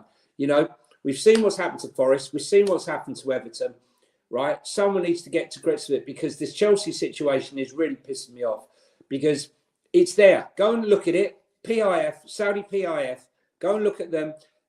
Todd Bowley, weird. Chelsea are in trouble, flies out to Saudi Arabia, and suddenly, mysteriously, money's coming in and it's become available, obviously, to stop them going in. The other thing is, I would say that I think Chelsea must be very near, if they do get into Europe, that they must be in breach of FIFA's own sustainability rules that they brought in. And they could be in a situation like what happened to AC Milan a few years ago, where they were banned from Europe. So let's see what happens. I want to see the authorities do something about it, because you're not going to tell me Chelsea haven't been spending money. They spent $1 billion. They're still spending money. They've just bought another Brazilian. I don't know what you're talking about here, because at the end of the day, what Abramovich did, Levy's bought it with ENIC legally. What I would say to you, as far as what you might be digging at, Brian, is the fact that Daniel and ENIC own properties and other stuff which might be out with the club's ownership. So whilst it looks on the surface like it belongs to Spurs, it in fact belongs to ENIC themselves, and the benefits will not be going to the club. Yep. I mean, I'm going to have a very quick mic drop moment on this. And I'm going to make this very, very clear and very, very direct. Fans, stop worrying about how Chelsea are spending money and start questioning how we aren't spending money, because we are not spending money. We got to go FFP. So we're one of the most. We have got one of the most biggest budgets that we can spend without breaching FFP. Then we're told, wait a minute, we're looking for the next set of FFP, which is PSR. We're high above that. I don't want to hear how are Chelsea or other teams doing this when they have financial difficulties, when we have the exact opposite and we don't go and attack it. We have this advantage, and everyone's going, you wait till this all kicks in, you wait, and then Spurs will do it. Well, we are there. We are there right here, right now. People, stop looking at Chelsea and say, I'm getting sick and tired because we're going to do it again this summer. The whole summer, fans will be doing this, looking over here. Oh, how are Chelsea doing this? Why are Chelsea getting away with this? What? No. That's not the issue. How is Daniel Levy getting away without making this club better on the pitch? How is Daniel Levy, who has got this money and he's wanted to have this money so we can attack it, not attack it? Why is it Daniel Levy isn't backing yet another manager? We need to stop thinking, how are they breaking the rules? And how are we finding more bullshit excuses not to spend the advantage we have got? And I'm going to make sure this summer, I've said it once and I'll say it 1,000 times. If this window goes bad and goes wrong, I will make everything I've personally done beforehand to Daniel Levy look like I was declaring world peace. And the group that I proudly stand with will become active again. And if we become active, we will not stop. Whether a manager comes or goes, enough will be enough. So people, please, whether you are Levy out or whatever, can we please have a summer where we don't question what other teams are doing? Look firmly at what we're doing and if a manager is backed. And before we go to the next question, Johnny, Andy Lloyd has just said, you are smashing FFP, fruit fly prevention. so he is bang on the money there. Right, next question. And it's from Perchy. Another negative. Why the fuck are we playing Bayern Munich twice in pre-season? This is the Harry Kane appreciation. Harry Kane. It's the Harry Kane appreciation. Yeah. It's the Harry Kane appreciation. Listen, we all knew it was happening. I bought 2 tickets for the home game. I got 2 tickets for the home game because I can't wait to see Eric von Dyer back in a Bayern Munich shirt. He needs to be shown the appreciation for all the hanging around he's done over the last few years. Listen, it's all part of the package deal. It's not the first time it's happened. It's happened with other deals. I think we did it with Modric. I think it was, or Bale. I can't remember which. But we've done it with other deals and other clubs. We did it with Manor Solomon playing. Johnny, are you trying to say we're having a special relationship like we did with Real Madrid, where they take our best players? Yeah. No, all it is friendly. What can I do to generate income and at the same time pay off the fee? Yeah, and get more money in, basically. It works both ways. So I think more questions should be asked. Why the hell we're going to Australia right now? Well, not only is why are we going to Australia, whilst they were still airborne, everyone woke up this morning to see that we've announced we're going to Korea. I literally thought it was going to be a player signing a new contract or something, but nope. Priorities in order. We are going. Listen, we should have gone to Australia. Sorry to interrupt there, Brian. I was just going to say, if anyone's flown that trip, I'm going out to Asia this summer. If you go on those flights, a killer flight, and I'm only talking about going to Singapore, right? Try going to Australia. I don't understand the mentality of doing this and then coming back and then going back again. Why didn't we go to Australia as the first leg of an Asian tour? You go to Australia, you go to Japan, and then you go to Korea. Makes sense. Yep. Not to this club. Well, no, you look at it as well. And like I said, I took a lot of heat for going mad about when they first announced going to Australia straight after the season. And listen, I completely understand why they're going to Australia at the moment and Korea and the Far East, because A, are sponsors, B, Ange Postecoglou, and it is that far away that it is. I love Spurs going across the world and expanding the base and visit. 100%. But you do that on your pre-season tour, not you've just finished, let's go out. And this part from me is going to be very, very biased right now because of where I am in the world. They used to come to America or North America regularly. They came to Canada, again with a friendly with Jermaine Defoe when he came out here. You look at Ange Postecoglou and our sponsors are currently from the Far East. Nike America. Spurs, I must admit, I knew they were big in America. I didn't realise how big Spurs are here in Canada. They're huge. They are huge.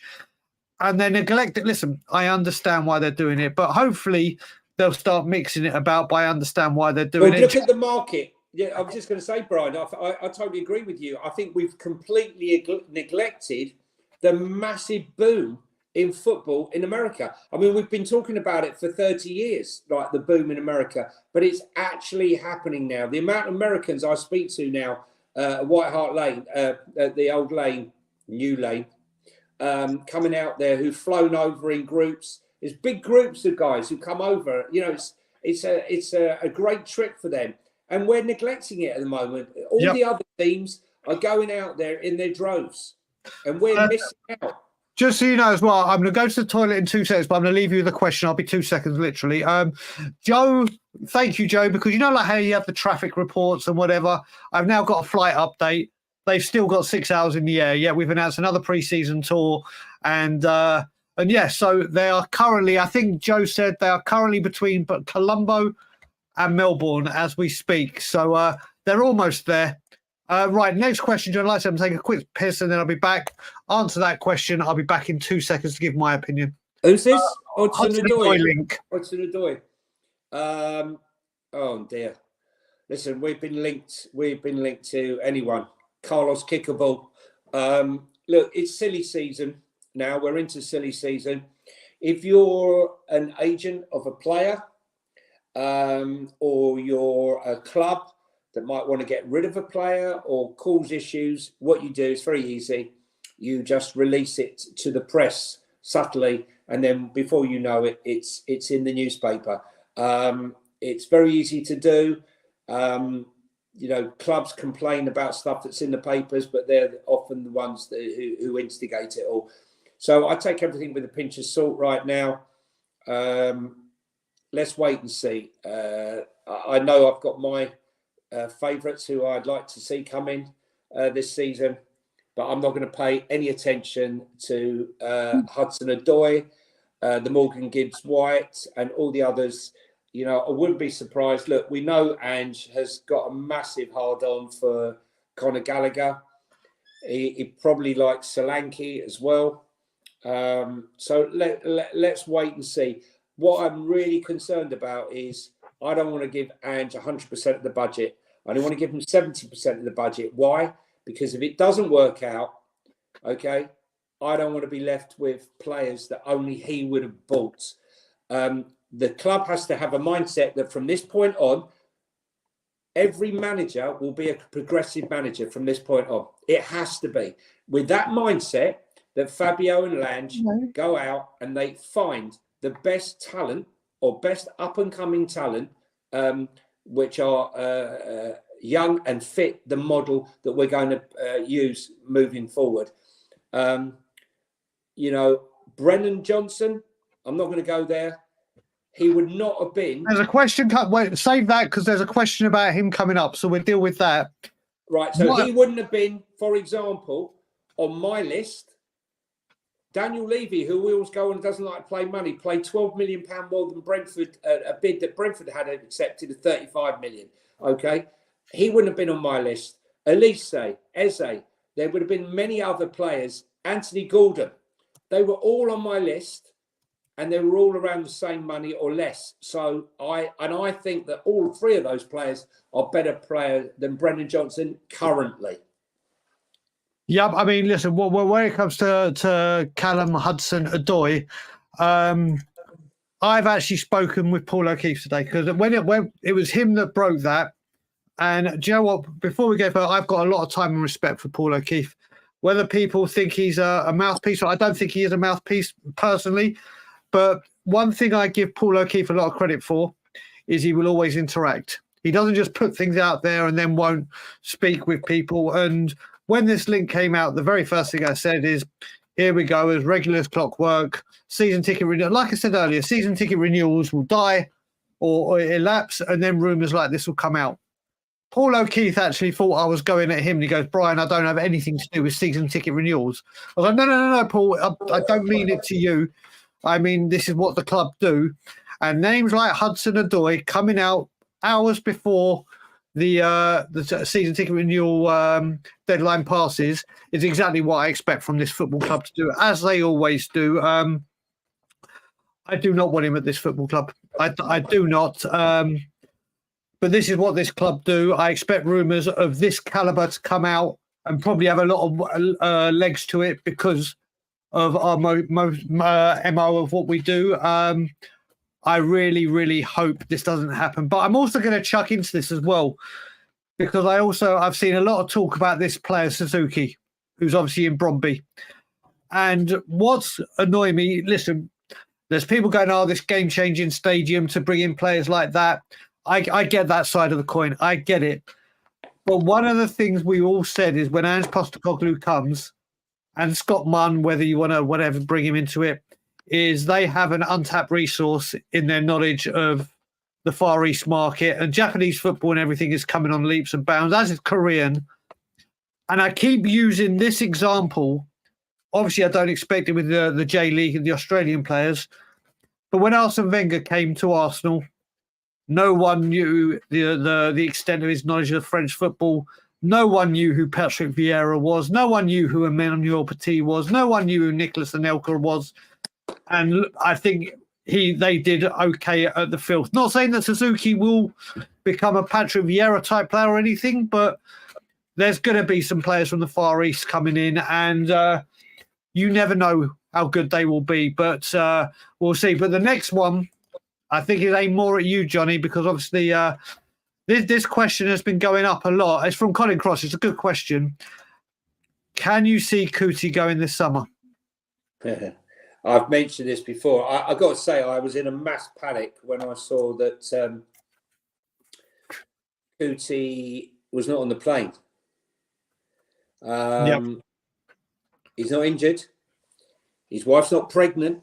He's not having a baby like everyone has told me. I was told that he's not getting on the plane, refused to get on the plane. How true that was, I don't know. But then he wasn't on the plane. So I heard that before he got on the plane, before the list, by the way. Yeah. So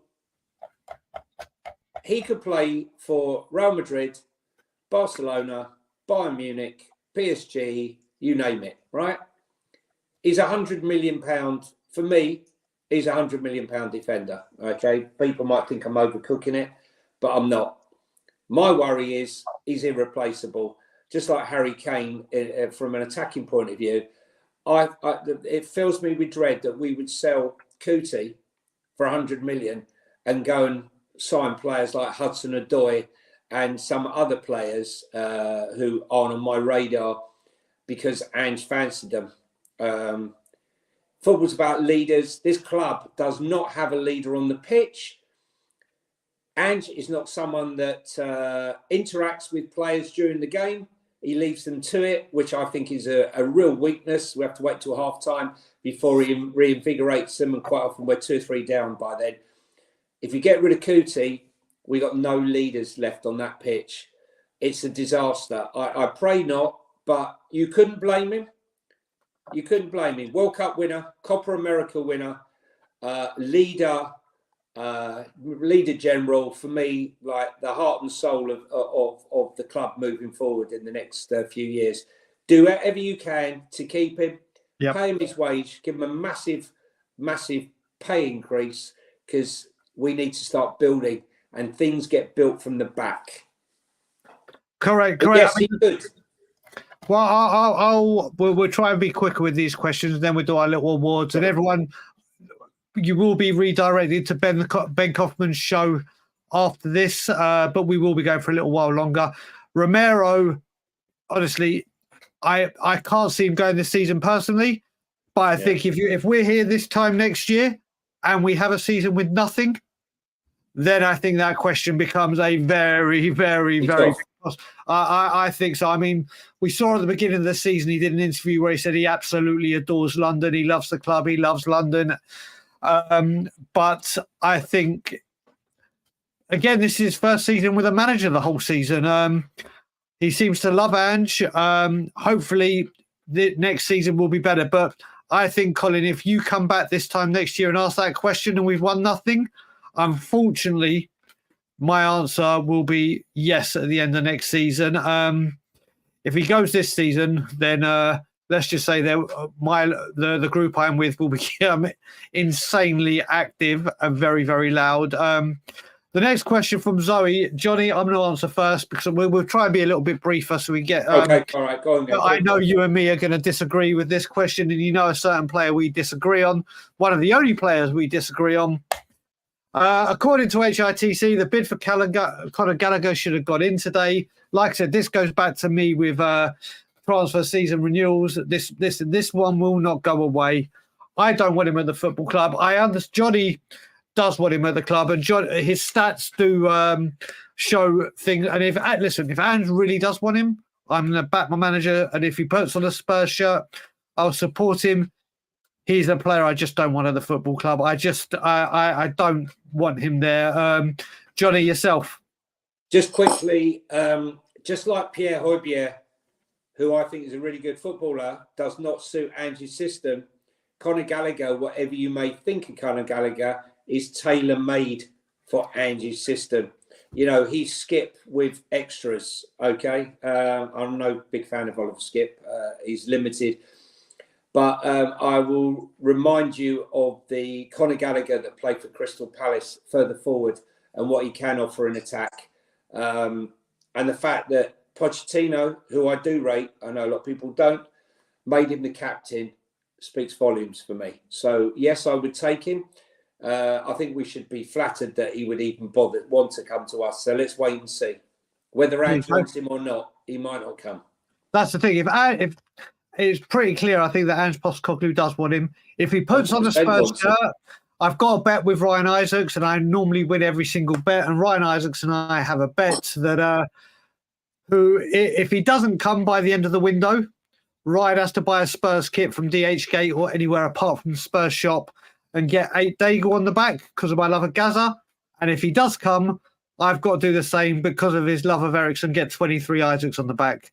So one of us will have a shirt with one of our names on it, and I'm hoping it is Ryan with a Daigle shirt. Next question. Do you think we'll have a window that actually improves us? Jonny, you go first. Right, so very quickly, wanting to sell your deadwood is great. Being able to sell your deadwood is another matter. Europe is broke bar just a few clubs.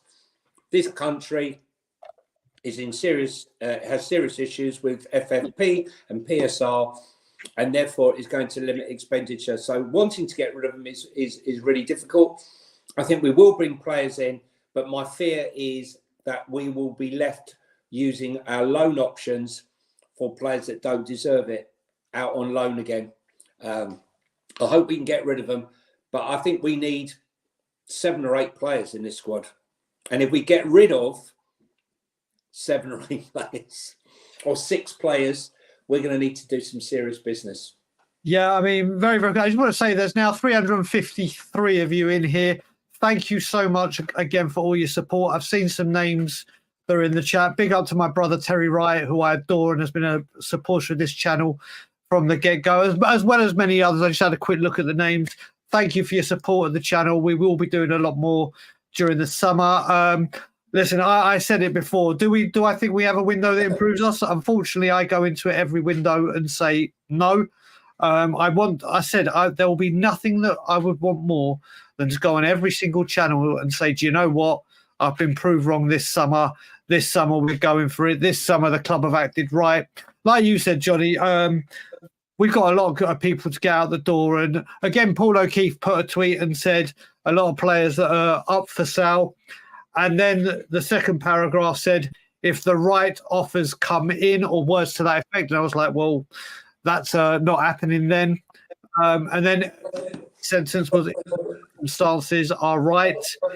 I hope we do it this season where we bring in the quality before we let the quality go out. We struggle doing this all the time. We'll have to wait and see. I'm answering this question. Next question first, Jonny. It's from Dave, Tottenham on tour. Before we do that, super chats come in. Thank you, Vineet. Feel it'll be another 3-horse race next year too. Klopp, I feel, overachieved this season. Chelsea, if they still have Poch in, will listen. I've said a long time, Vinny, that if Excuse me, John, I've got to go answer this. Sorry, go on, you do that. I've said for a long, long time that if Pochettino is allowed at Chelsea to do what he does and trim the squad and bring in the players that he wants, you could see at the end of last season it started to click. If Chelsea listen to Poch, if Chelsea keep Poch and let him trim that squad and get out who he wants and bring in who he wants, they could be a big problem next season. I completely agree, mate. And thanks again for the super chat. Okay, I'm glad I get to go on a little a little Brennan Johnson one. I am backing Brennan Johnson. I always say that I give a player a pre-season to with the manager, and then we'll judge. And I stand by that. Listen, a lot of people are going on about that miss that he had yesterday, and it was unacceptable. Unacceptable. But then if you look at the Brighton game where we won 2-1 and he put it away in the last minute, I think that chance was even harder. He's got this pre-season where he has got to work on his decision-making. He's got to work on his finishing. But if you look at the attributes he has, whether you want to say, he's just a pace merchant or whatever, he is a Ange Postecoglou type player that he's got a mould. I'm always one, Johnny, I don't know about you. Sorry, who we were talking about there? Brennan Johnson. Here you go. A player who signed is about 15 goal assists or goal contributions and still be hated on. Johnny, I don't know where you stand with this. I'm always with the player.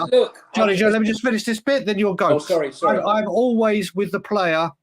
Just like we give a manager time, I always say I give a player the chance of having a full pre-season with a manager.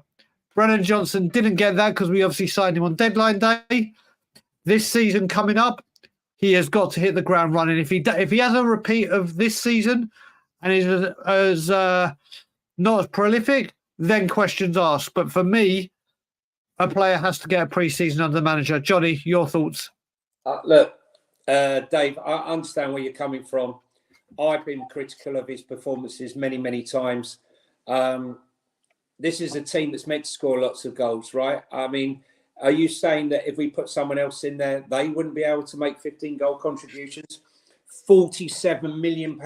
I can guarantee you, if we put Elise or Eze in that position, that number would be a lot higher, okay?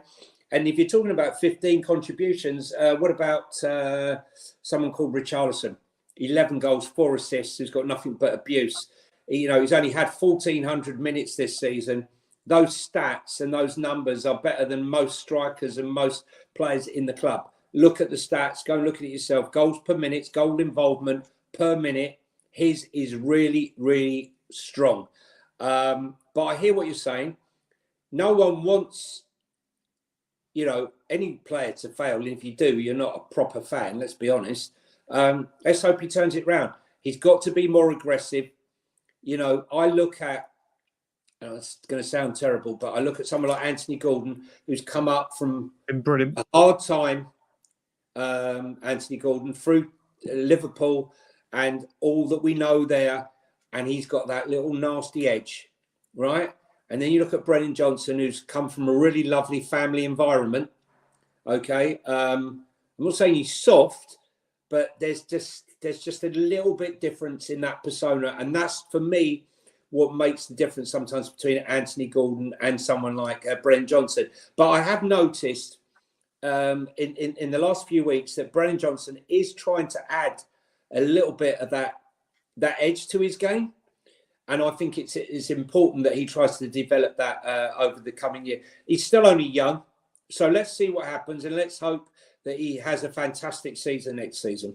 Exactly. Do you know what, Joe? Just to very briefly add to that before we go to the next question.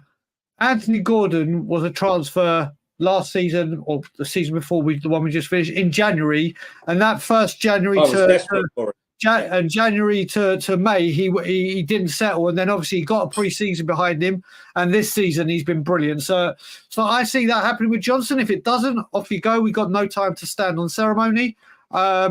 But I'm giving Brennan Johnson this pre-season to get his ducks in a row. Next question, I'm going to kind of put it as a two-parter because it's if we could buy any striker or anyone as a striker, who would you go after? But I'm also going to tie this in with Mr. M for you, Johnny, and says, will we get Guirassy? So who would you get, and is this a possibility? I don't think Guirassy is a possibility. I think we'll go for. I wouldn't be surprised if we end up with Solanke. But who would you go for? Who would you want? Who would I go for? It's really difficult. I think we need someone nasty. So even though I don't particularly like him as an individual, and I'm not sure that he would add to the squad, Ivan Toney, I think, is that nasty individual that might help us have that little bit of edge, defending corners, attacking the ball, a little bit of nastiness up front, and someone to dovetail with Richarlison. I think you need two strikers. This one, you only need one, is nonsense. Jimenez is a good option, but for me, it worries me that Eredivisie, it's not the strongest league in the world, and for me, that could well be an issue. But we ain't going to buy an Osimhen. I'd love to say Isak, but I'm trying to be realistic. I'm trying to be realistic. Okay, I'm trying to be realistic here. If we say you dream signings, there's no point because we're not in that market. So I'm trying to be realistic here with these players. I have to say very quick, what a special player Alexander Isak is. My God, the assist yesterday, forget his goal. He is a very, very special player. But do you know the striker? Right, first of all, I'll say I think we actually need two strikers this summer because I think Richarlison's gone, personally. But the striker I really, really want, and I can never say his name correctly, and it's whether he's a one-season wonder in Portugal, but I want, what's his name, Groques or whatever. Yeah. I think he looks the real deal. If I could sign a striker, obviously, if we could, like you said, dream signing, it's Alexander Isaacs all day long. I really like the look of Groques. Ben from We Are Tottenham TV, and a name that keeps popping up, is obsessed and really wants us to go get Benjamin Sesko. He keeps sending me videos, but I haven't checked him out. But if he's a good player. He's a good player. But I would love us to go for Gyökeres. I don't think we'll get him because I don't think we'll pay. But that's who I would be. So the next one, and it's aimed at me, and I hope he's still in the chat because I can have a bit of banter with him now. Jane Flowers asked me the question, Raya in. Now, people who will know that I had an absolute meltdown on We Are Tottenham TV when you did indeed. When the Raya deal collapsed. Then Vicario came in, and did we tell you? Well, yeah, but what I will say with that is obviously I'm delighted we got Vicario, and I think in the long run he will prove to be a lot more valuable than Raya. But James, I will say, and all right, he had the Arsenal back four in front of him. This man's gone in to win the Golden Glove. This man has kept the most clean sheets in the Premier League. We have struggled, and obviously a lot of that's got to do with our style of play. But at the beginning of the season, where this looked like an absolute, my God, Brian's had an absolute howler, which I openly admitted I had. He has had a very, very good season at Arsenal. And hope that is the only good season he has at Arsenal. Johnny, we got 3 more questions to do. Okay, because I've got to go by 2, really. Okay, quick. Okay, cool. So we'll do this quickly. Under 21s, who you think is good enough for the first team? Right now, I don't think they're ready. Look, Jamie Donnelly's a really good player, but I think I'm happy winning in the Europa League.